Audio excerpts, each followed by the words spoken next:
Greetings all, this is David Fuchsa, and welcome back to my Let's Learn series. So, last time, in episode 5 I believe it was, my character, he basically prepped himself so that he could get ready for the mid-game. And at this point, we're basically going to start entering some dungeons that are, I guess, mid-game level. I'll note that the dungeons I'm going to do are optional, and you don't even have to visit these dungeons at all. But they're a good place to go pick up some experience if you feel that your character might need it. Like say this Florin here, he's only at level 11. The Florin, they take much longer to level up, so taking the optional dungeons, and there's another one right there, is a good way to sort of just level them up so that they sort of can compete with the other races at around this time. Normally, I think that you would go to the tier 2 dungeons, and there's the dungeon I'm going to go there right there, the Golem Graveyard. But people would probably suggest you go to say Samurai Tunnels here, or maybe even go over to the gate into the maze. And those are two areas that, for the most part, I believe those two areas are more or less what you should be aiming for first. And then after that, you should go into the old forest in Ikara. Ikara is over here. It's the mountains. It has a bunch of lightning spellcaster type of guys, and it can have a bunch of other fun effects. And then there's this old forest down here. It's much the same way. It's a forested area, so a lot of the enemies are a lot easier, but sometimes you'll find a difficult monster popping up that's going to be kind of difficult. He'll be out of depth and just, kick your ass, and it's not usually fun if you go too early. So we're going to go to the Golem Graveyard here. And the Golem Graveyard is a very small instance. I usually go for it if I lead a little bit of a level, like in this case we need 7%, so I should be able to pick that up, the experience-wise, from this one little dungeon. This Golem Graveyard, if you read the lore, is actually the resting place of the remains of a very famous golem. I'll let you read the lore. It's from the you won't find it for a long time. It's basically the lore of Garkul. He's an orc you won't find until very late into the game, but it's very important lore. So to that, or this area is very important to that lore.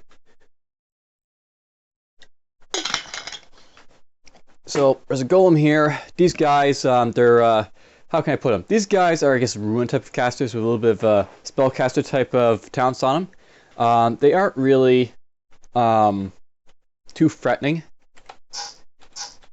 but they're kind of durable, and because they have a mix of also attack talents mixed in with their little spellcasting ones, they can be kind of threatening. And then there's also these chests, but we'll get to those in a bit. I'll note that this guy is the remains of Anaphon. That's key to the lore of Garkul.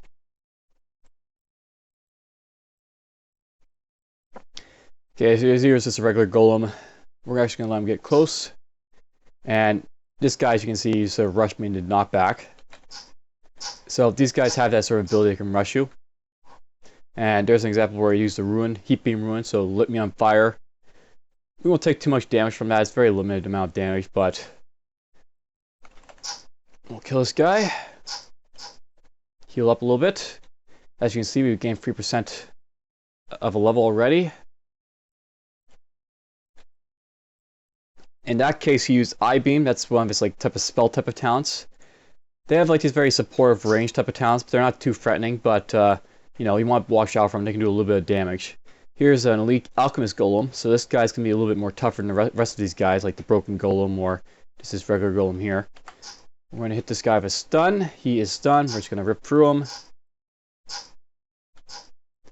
I think what we're gonna do here, we're actually gonna back off this way, go this way. And he tried to use Crush. He just rushed me and tried to hit me there. We're actually going to use Stun. And he's stunned. We're going to flurry him. That guy tried to knock me back. He failed. And we got our level. And this level is going to be what we're going to get to get Teleport. Teleport's the ability to... I'll just show it off in a moment. It's basically lets you just teleport wherever you want to. I think we actually want to pick up Shadow Step over here. Shadow Step's basically a rush type ability, so I can basically use it to keep rushing opponents. So it's good to have that right away. And I believe I said I was going to focus on dexterity, raising cunning only as necessary, maybe to level up piercing sight, which we didn't put a point in now. Maybe we'll put it in a bit later. But we'll be basically investing in dexterity for now. Unless there's a need to. Broken Golem. I'll note then that here's Shadow Step. I might move that talent, but I guess that's a good place for it. So if I use it, by the way, you'll basically just appear next to the target somewhere in Millennium and hit him once for some darkness damage. Alright, so we picked up Teleport here. Teleport basically lets you randomly teleport somewhere on the map. It basically, unlike Phaser, has a minimum range, so you will move a minimum amount of tiles. And at the same time, it can usually get you out of the instance that you're in that might be threatening right now. At level 4, you can choose who you want to teleport. On level 5, you can choose the target area of your teleport. We won't bother going all that high. I don't think it's too important to have that specifically for teleport. Not like Phase Door here, but that could be something useful if you want to sort of negate the problems that teleport might have. People have complained that teleport. What to think about it? It could teleport you randomly on the map. So let's say I hadn't discovered everything in the Golem Graveyard here.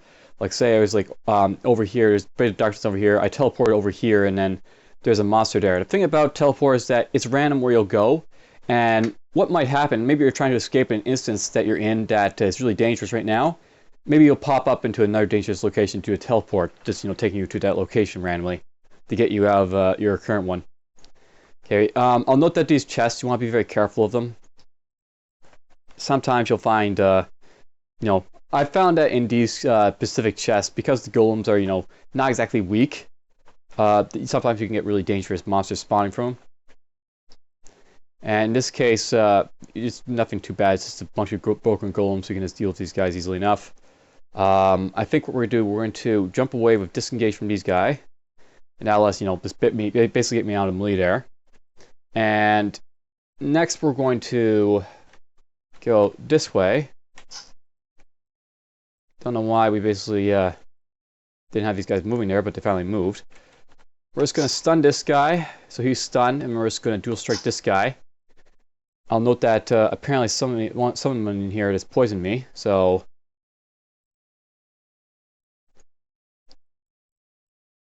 one of these guys, they apparently have some sort of poison attached to their attack, or maybe that's just something I automatically have, but not all something to deal with. We'll actually do Wrath of Woods here, just reduce damage. I think we're going to go after this guy because he's going to be off stun faster than the other guy. We're going to activate our Regeneration Rune here, because I'm actually taking a little bit of damage from this. Also note that this insidious poison is kind of my healing a little bit, so this is where, the detrimental effect is not really on the damage that I'm taking, it's just from the ability to not regenerate health as fast. Kill that guy. And these guys will pop in. As you can see, monsters aren't too smart with tactical positioning. The Hatchling Drakes are a little bit different in that they're sort of set up to jump around each other, but not these guys, they're not very good at it. Alright, we got a Mule's Ring. This could be useful if I want to maybe carry stuff, so maybe we'll carry that for now just because I can use it to sell stuff initially. We found a Sun Infusion here, that's Skills of Cunning. This is actually not a bad infusion to find early on. If I wanted to, I could actually place one of these talents here with it, and I might replace this Wild here. So maybe we'll show off Sun Infusion. Sun Infusion is one of the weaker infusions, and it's only really useful in the beginning if maybe you want the ability to sort of blind people. This is one of the effects it has. So this is a utility rune. It basically eliminates stealthy creatures so that they aren't as stealthy, or hidden ones. And at the same time, you can also blind any creatures caught inside the light areas with a little bit of a chance. That blind effect will get worse and worse as the game goes on, but early on, the enemies won't have enough resistance to really against it.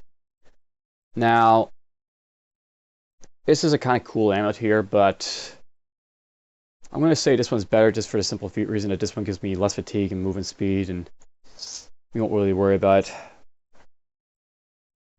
I'll see an instance where basically when you're looking at the items, what you want to do is you want to see what items you might possibly use in the future to keep. If you can never see yourself using an item, just sell it. And I actually made a mistake. I actually want to sell those to the shops instead of transmogrifying, but oh well. There's only a few items, so it's no big loss.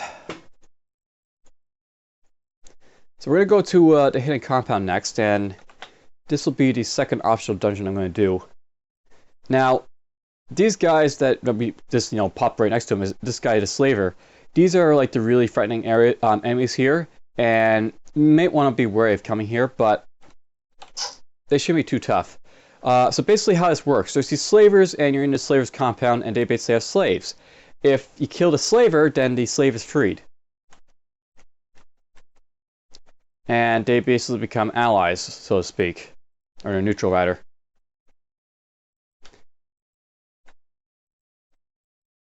We're actually going to stand here, let these guys get a little bit closer. These slaves, by the way, they're basically brawler type of enemies. They have talents that, they're basically unarmed opponents. That's what these guys are. And they basically have like grappling and maiming and uppercut. Basically they use their fists to kill you. They aren't too threatening by themselves. I'm actually getting beaten up here. As you can see, you can actually take a lot of damage if you're not careful. We're just going to back off, let these guys fight a little bit. As you can see, that guy's free. So the thing about this area is basically you just kill the slavers, and as a result, the guys that were controlling them lose control, and the guys that they were controlling have their mind back, and they don't really like being controlled, so they're actually kind of pissed off and ready to take the fight to the guys that are controlling them. Also note there's barrier areas like this that can sometimes have items or enemies in them, so you might want to check them. Now in this area, I'll note that you'll always find this type of enemy, the slavers and slaves. So basically, you're looking for how to fight these guys.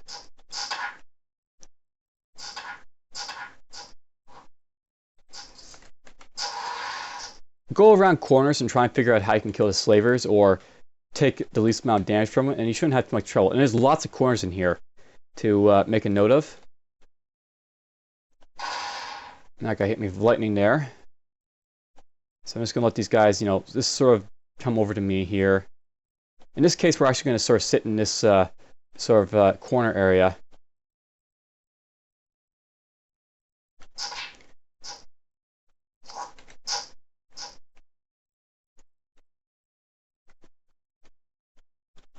So as you can see, I'm playing this very careful type of fighting game with these slavers. And as such, they're not, they're capable of hurting me. There's no doubt that these guys are very threatening if you're not careful. And I think this is probably a good time to rush this guy. Usually you don't have to worry too much with the block in this area because, well, to put it mildly, they're basically not very capable of, there's going to be lots of tiles sort of blocking view from other guys that might be nearby, so you have less chance of getting in an undesirable situation.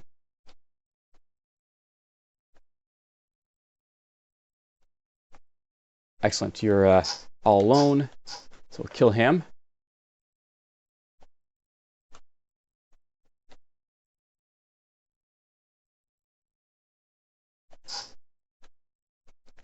In this type of situation, we'll just back up and let the...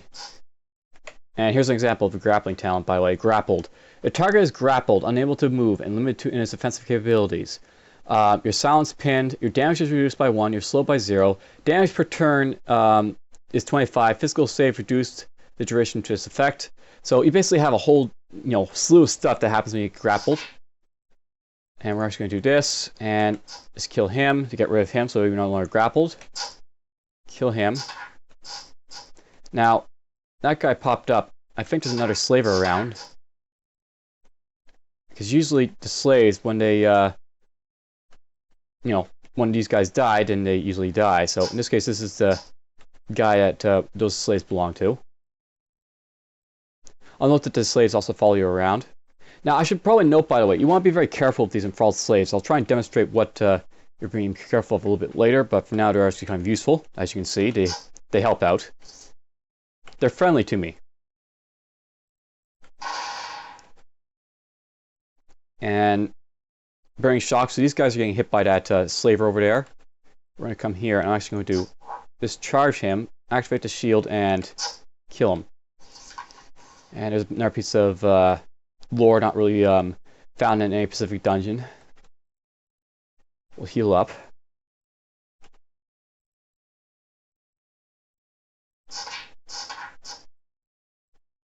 Now, we're going to heal up here. There's going to be basically a slaver right there, or there would have been another slave, and there's another slave that slaver personally had around him.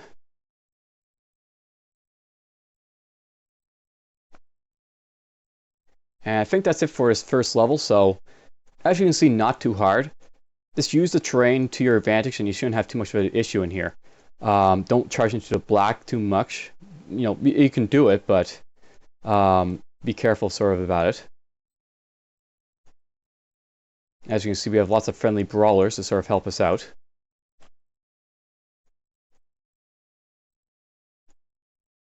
These are good examples. So this guy here, he's alone. So this guy is neutral. I just want to know, if you attack this guy, and you can't attack him, he will become an enemy. He'll personally be hostile to you, but he'll still be part of a neutral faction, but he will be an enemy. You can't kill these guys, and they will give you a little bit of experience, as you saw there. That went from 17 to 18%. But for the most part, you can, you should try to avoid killing them. You could I could probably kill these guys and get some extra experience, and that'd probably be the most optimal thing to do. But we'll actually skip doing that, and we'll push on for now. We're going to keep all this stuff for selling, so we'll do that. I don't see anything in here that's worth keeping, so. And I'll note that my increments like just shot up like crazy. There's going to be probably a slaver maybe right here, right there. So we'll kill him. And you got, a couple initial guys. Heal up a little bit. I'll note that this guy, he's firing through his friends here. So if they have like a attack that will actually hit you, even though it'll hit their friends, they'll use it. And they'll use it quite wildly. I think we're going to do here, we're actually going to do the shielding run. We're going to do the Raft of the Woods, and then we're just going to rush this guy. Kill him. I'm actually going to use the Infusion Sun here, and now what this does is it'll actually try to blind them. In this case, it blinded both of them, so they're blinded. And what blinded does, it basically makes you unable to see anything. And in this case, these guys no longer see me, and they don't know where I am. Or maybe they do, they're just running around randomly trying to find me. Something else to note about them is that they also have reduced accuracy, so if they try and attack me, they'll have a less chance of doing so. Okay, this guy's really hurting me, but luckily we managed to beat him without too much issue. Their spells are what make these guys dangerous, so you have to be really sort of careful of spells. And I'll note that these guys also use racial talents. In this case, one of these guys used Highborn's Bloom. That's a higher racial that lets them, I guess, heal a little bit. That's what it's supposed to do. I'll note that this guy, by the way, he used Flame Spell. His Flame Spell isn't high enough to go through beaming these guys, but because he is blind, he didn't see this guy, so he just fired at his friend accidentally, so that's another effect of blinding. And in this case, he fired off in the wrong direction. In that case, he fired in the right direction because he's no longer blinded. Now, I'll note that here's an example of a really detrimental effect, Burning Shock. The target is on fire, and they're taking fire damage per turn, and their damage is reduced by 70%. It basically puts your talents on random cooldown, and you basically have your movement speed reduced by 50%. So we're going to move that immediately.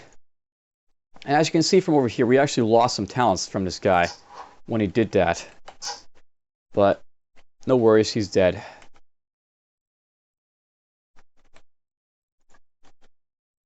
Okay, there's a slave there. Slaver. Gonna let these guys just, get close. We're just gonna go here, kill this guy. Kill him.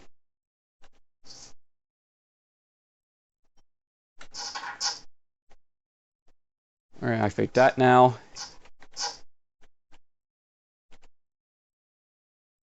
Oh, there's more slavers coming for me. And I'll note sometimes you'll find 2 or 3 savers next to each other, so be kind of careful and wary that they might, pose a threat.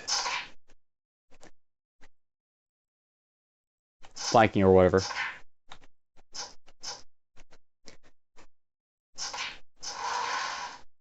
Now, I haven't really been using the talents, but something to know about these guys, because they have, basically spellcaster talents, and I'll note that.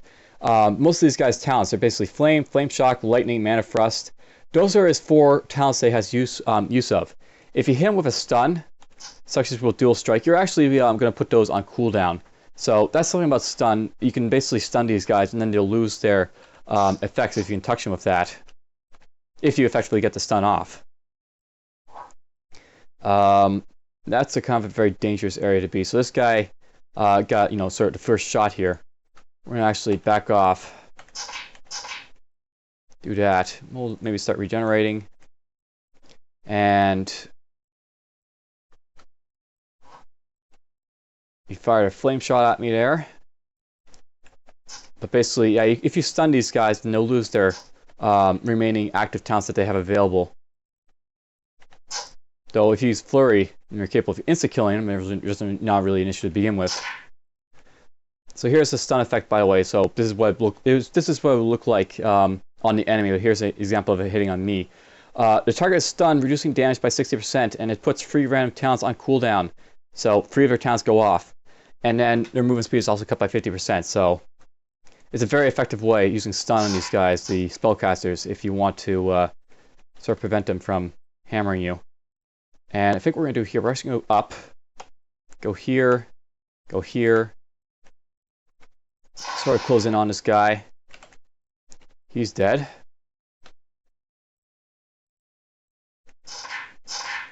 Now, note, by the way, if I really want to, I could actually use Shadow Step, and I can just put me in and leave these guys, and that's actually a potentially effective way of getting to them.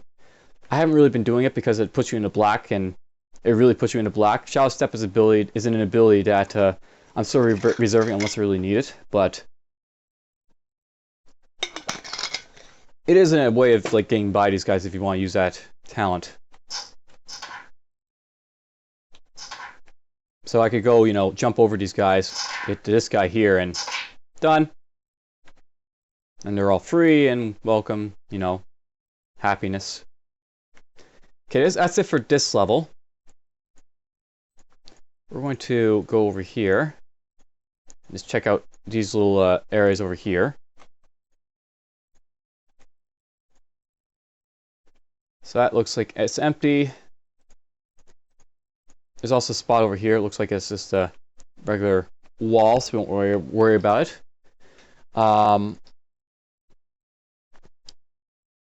None of this stuff is worth keeping, so we won't keep it.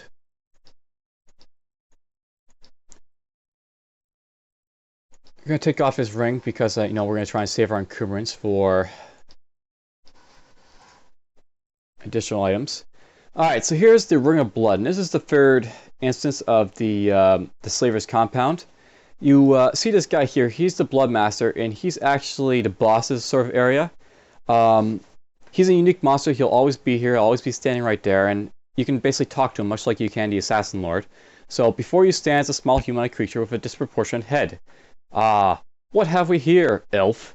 I believe you have turned at the wrong corner. So it would seem what is going on here. This is my Ring of Blood.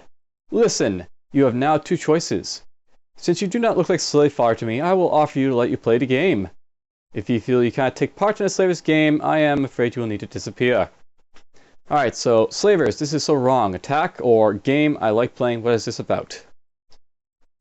Well, you see, it's quite simple. I will mentally take control of various wild creatures or slaves, while you use the Orb of Command on the other side of the room to take control of a slave. Then we fight using our pawns for 10 rounds. If your slave survives, you will win the Bloodcaller. So, what if I lose, or blood death without self-friends? You can basically pick options if you want to jump into it, but if you play what if I use?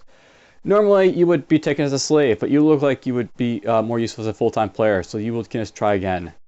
So, blood, death, without self-harm, risk, or fun. And superb. Oh yes, before I forget, use the orb. You will need to pay the standard fee of 150 gold. I'm sure it's a small price to pay for an adventure of your class. So that's something to note. You actually have to pay to play this game. I'll note that this is actually a good example where your money is going to be kind of useful in the beginning. So you place your hands on the orb. You must pay 150 gold to take part in the fight. So let's pay 150 gold and let the fight start. So here is our slave. And as you can see, we basically lost control of our character. Our slave here, he is a slave combined. He's level 9. And he's basically going to be fighting against, guys with, more or less similar strength. So this human has been enslaved by the Yak's mental powers. And then there's, the guys I'll be fighting. I'll note, by the way, that if you press C, and you look at his talents, you'll see he has all his talents that are set up here. If you press P, you can't actually select what talents to sort of pick. So your talents are sort of automatically going to be distributed regardless of what you want to do. It'll always be the same every time you go to the Ring of Blood. Though you do have the ability to place a few stats. I usually just place them in cons so that he has a little bit more, as you can see, 12 more health, a little bit more physical save. A little bit more to, just sort of make sure we don't die. I also like to just organize these things a little bit. We're going to put our... Crap, I didn't mean to do that. Healing fusion right there. Put that there. We're also going to put a striking stance over here. We're going to put double strike right there. We're going to put spinning back right here. I'll actually leave these two right there. I'll note then for these talents, so I'll actually put these two over here. You basically have, how can I put this? 3 types of talents and 1 type of stance and a couple of infusions to sort of play this fight with. These 2 talents here, they are essentially finishing moves, or that's, they're basically combo finishers. The Brawler class, how they work, and that's what we basically are, we're a Brawler. They basically score combos by basically consecutively hitting the enemy with certain talents, or just by, I guess, naturally hitting them. If you have the striking stance here, it'll actually automatically make you double strike enemies that are, hit when you're normally melee them. So you just normally just hit them with, that double strike when you're in striking stance. We're actually going to do this and it'll increase our multiplier, and damn it, they already spawn a second. Note that basically what happens here, enemies will automatically keep getting spawned over and over in this sort of arena. In this case, this is actually a really dangerous combination to rogue type of enemies because they're high damage, but whatever. I'll note, by the way, then, that we also have a couple of things like clinch and maiming. This is our ability to grapple people, and these are our sort of debuff type of abilities that we have access to. And one of these guys did blind, so we're going to just back off. And why not? We have a thief now in the ring, and he's level 14. He'll be real fun. So here's what I basically have to do with these guys. You basically have to kill all 10 of the guys that are sent towards you. And it is no easy feat usually. We're going to go here. And we're just going to start off by hitting this guy with a normally. That automatically does a double strike because we're in striking stance, and as you can see, it basically gives us a little bit of a combo. So we got 2 combos for hitting this guy. Next thing we're going to do a body shot, which is basically, a body shot is like a big heavy punch to the body that will daze the target when you hit them, depending on the amount of combo points you have. So because we have 2 combo points, this guy will be dazed for 2 turns. So dazed, okay, it's 3 turns, so 2 plus 1. And what this did is, it actually makes it so this guy's unable to move. So if I want to, I can move down here, and then, this guy will jump into the fray.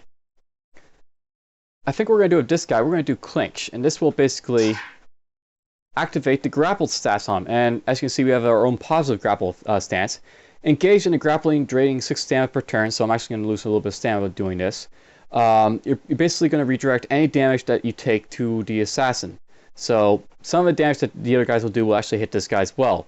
And because this guy is hit with grapple, he can't move. He's actually pinned. I also have the ability to do maim, which basically on a grapple target inflicts a little bit of extra damage. And at the same time, if they're already grappled, they'll be maimed and have their damage reduced. And their goal speed will also be reduced. So this is a nice little defensive ability right now. That will basically, more or less, as a result, basically slow him down a little bit.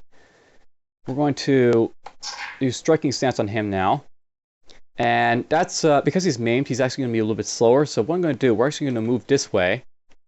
So he's actually free from the grapple. He's no longer grappled, but this guy's sort of in our way, and we have to sort of deal with him.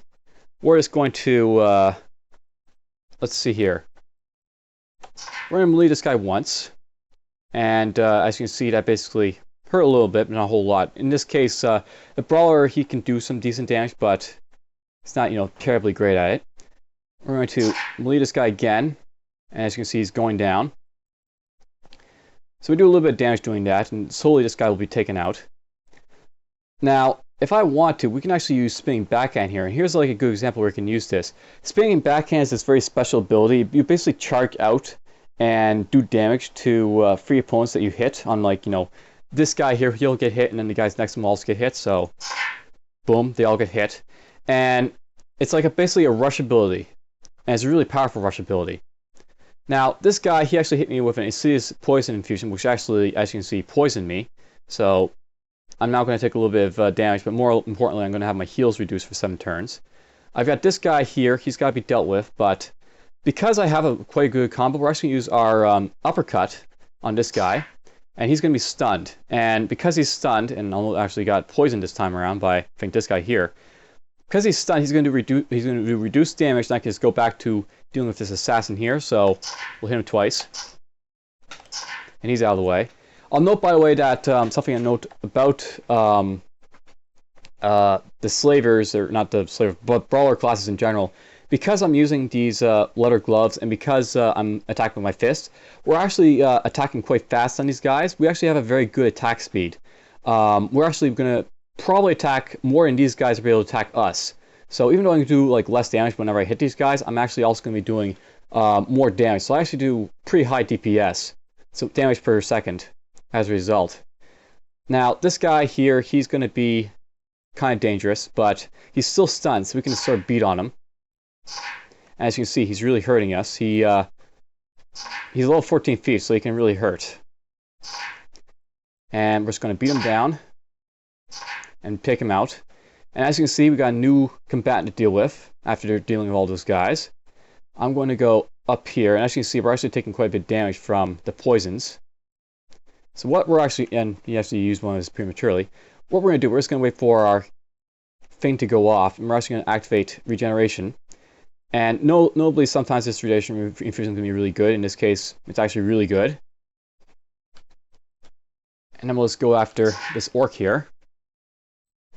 So he just used his infusion, so he doesn't have infusion, I don't think, at the moment. We're going to daze him, and I'll note that basically that the daze doesn't really mean much, but if I want to run from this guy, I basically would be able to do so right now, but I don't really need to. We're just going to beat him up and kill him. And we got Bandit in the ring. So yet another rogue type of class to deal with. And as you can see, he's right there. He's trying to get close. And we just got blinded by the bandit. And there he is. We're going to use our spinning backhand to sort of close the distance immediately. We're going to just double strike him. I'm going to use the body shot again, and that will just reduce the damage a little bit on this guy, and then keep pounding him until he's dead. Okay, it looks like there's probably another stealth opponent in this ring. So we're actually... oh, there we go. Maybe it was a bit of a wait there, I don't know why, but there really shouldn't have been a wait.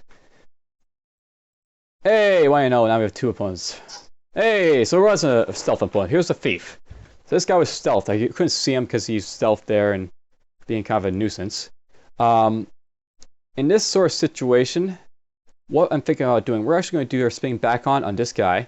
And I'll note, for each tile basically that you're charging out, we're actually going to do extra damage on this guy here. So if I go over hovering here. So if you're not adjacent to the target, you'll step forward as you spin, getting 43% bonus damage, which increases the farther you move. So I do bonus damage the farther I move at these guys, so woof. We're just going to hit them all both at the same time. And it looks like both these guys tried to hit me with stun effects there, and one of them actually got off balance, but actually reduced my global damage a little bit. This gives us a little bit of a combo, but I actually just did that to sort of move out of this guy's range. We're just going to move up here and Apparently this guy's moving pretty damn fast, but whatever. We're going to move up here. And next thing we're going to do, this guy's the real threat here, so we're actually going to hit him once to get our combos up, and we're going to body shot him. And that's where we're going to really use Daze, because Daze basically pins guys, so insidious poison, blah, blah, blah. Well, whatever. These guys are, you know, insidious poison me left and right, and we're actually going to take a lot of poison damage from this. All right, so at this point, I'm actually kind of worried about this insidious and poison here. I'll note that what we're going to do, we're going to wait 2 turns for this to go away, and at the same time, we're just going to beat on this guy here a little bit while this guy's dazed. So we'll beat him, and I got crippled. Crippled will actually make it so I have reduced speed. Anyhow, this is now the Alone of Poison effect. If you use a healing infusion, you will instantly cure off poison effects, so we just got rid of that instantly with the healing infusion, and we healed up a little bit, though it was reduced. This guy's going to be out undazed in a moment, so we're going to go maybe this way, and sort of make, you know, at least get this guy out of harm's way of us. These guys are still dangerous, so maybe we'll go this way. I'll note that the bear is actually kind of slow. And these guys are really jumping around each other easily enough. We're going to hit the thief again. And we're going to do just a body shot to, you know, daze him yet again. We're going to move this way, this way. And you'll see I'm basically dancing around these guys is how I'm more or less going to handle this fight. You're going to have to do a little bit of tactical positioning, I think. This is sort of get your way of winning this. And, no, why not? We have another enemy to deal with, but oh well.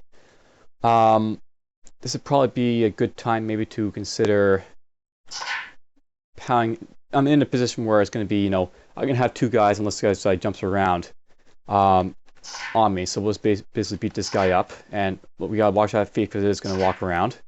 So he walked around, got to deal with that. But we can just uppercut him so he's stunned. That'll reduce his damage at least. We'll activate this now. I'm going to kill that thief because he has to get out of the way. I think we're actually do clinch on this guy to get a grapple status and cause it so if this guy hits us, we'll actually hit him or, you know, anything else. We're just going to try and finish this guy off. And we apparently had a war bear pop in. That'll be lots of fun to deal with. We'll start beating up this rattlesnake. And we're just going to move here. Kill him.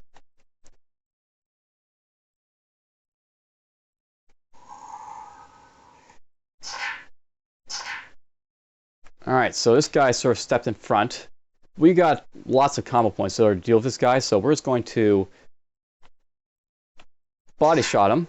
And, you know, as we're actually running a lot out of stamina at this point, so I have to be really careful with it. But the thing here is I want to kill him real quick and be done with him. As you can see, the warbear is kind of tough and taking a beating, but oh hum. And that's it. So you've tasted blood. Liked it? I'm sure you did. You are just the kind of people. Anyway, I suppose you deserve your reward. You can always participate again for fun if you've got this gold to spare. So if you want to, you can actually do that fight again. But thanks, it was fun. We are done. Now, because I completed this quest, we won the Ring of Blood. And this is my reward for doing so. The Ring of Blood is a very special ring. When you equip this ring, it basically gives you less fatigue. It reduces your mental save, but it gives you a Life Leech tank. And what the Life Leech is, whenever I do damage, I have a chance of basically leeching life from the opponent. And what happens is I leech about 30% of the damage on the opponent to my character. It's extremely powerful. So this will be something we're probably going to put over this mule steer ring, and we probably won't really care about this one anymore after it for a little while. Just because it's so damn powerful. And I actually didn't mean to transmogrify that, I meant to sell it at the store. But whatever. So, there's this guy here. I'll note, by the way, if you want to, you can fight this guy. And I think we'll actually just do it just so I can demonstrate how, like, you know, possibly dangerous he is. So this guy here, he is actually a Mind Slayer. Mind Slayers have the, well, as you can see, a whole lot of, like, teleconnect abilities. And he's actually kind of dangerous. But because I'm in melee with him right away, I can actually sort of start this fight by dual striking him and stunning him right away. And that'll actually prevent him from doing a whole lot. On my character, we can just flurry him, do some more damage. And for some reason, he's got the insidious poison effect on him. Does that one of my weapons do that? Yes, it does. So we actually inflict insidious poison on him, which reduces his ability to heal himself. And as you can see, we can take a lot of damage if we're not careful. So he is not like a weak little fellow. He can't hurt you. But as you can see, you just start a fight with a Shadow Blade, and he'll just be ripped apart if you stun him on the first go. All right, so he didn't really drop anything, too great, but whatever. So that's going to be it, I think, for this specific episode. Right now, at this point, I'm just going to go back to town, sell off the loot that I sort of collected from here, and we'll clip our blood ring. But I just want to show it. You can go basically if you press J here, it'll actually tell you Into the Darkness, which basically tells you to go through the Old Forest, the Maze, the Samurai Lair, and Daikara. But I just want to show you that there are dungeons out there, optional dungeons, and in the case of the floor in here, which actually has experienced problems, that's probably a good place to go immediately after you complete out the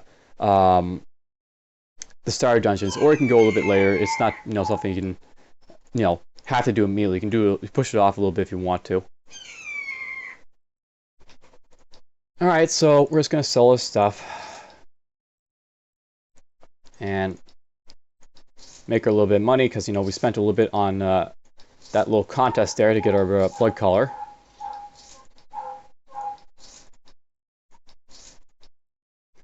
And we're keeping the gloves. We might actually keep this.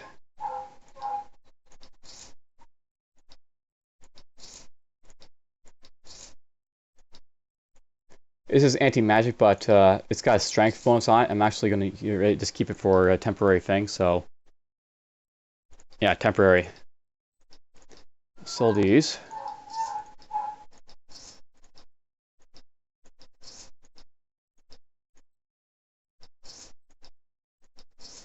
As you can see, we made back a little bit of our gold. Sell this brass lantern. And at this point, we're just going to take off this mule's ring, because it's good just to sort of get those items out, but I'm not too concerned about my money. Usually after you get the Bloodcaller, you don't really have too much of a issue with money after this, so I can actually start just transmogrifying everything and not really being concerned too much. Ah, damn it, just transmogrified that, I meant to sell it. Anyhow, we now have two of these things here. I'll note that my character, he basically has +2 to strength as like a Floran elf, and as a result, if I put on both of these items,